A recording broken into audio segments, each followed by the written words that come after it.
घटवा पर आजन बाजन बाजा बजवाईब हो। छठी माई के घटवा पर आजन बाजन बाजा बजवाईब हो। गोदिया में होई है बलकवा अर्घ देवे आईब हो।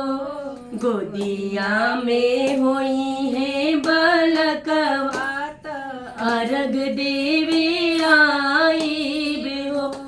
एक ही ललन बिन छछने लमनवा सुनसान लागे हमरो घरवा आंगनवा।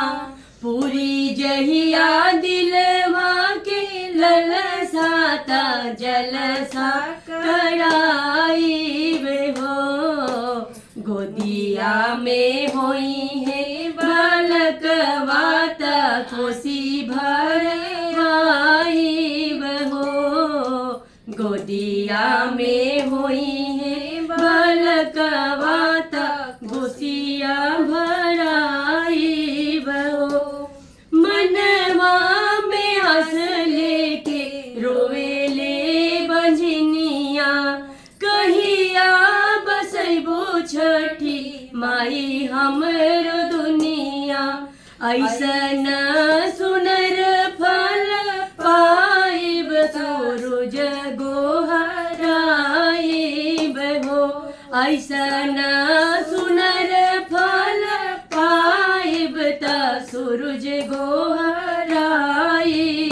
हो। अरुण पवन के बोलाइब गीतिया गवाइब हो। सखिया सहेली के बोलाइब त गीतिया गवाइब हो। गोदिया में होई है बलकवा अर्घ देवे आईब हो।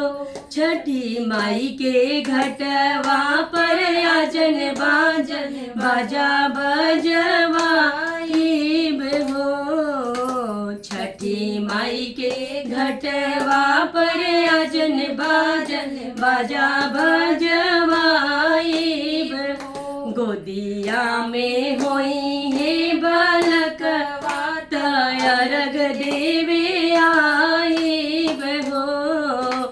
गोदिया में होई है बलकवा अर्घ देवे आईब हो।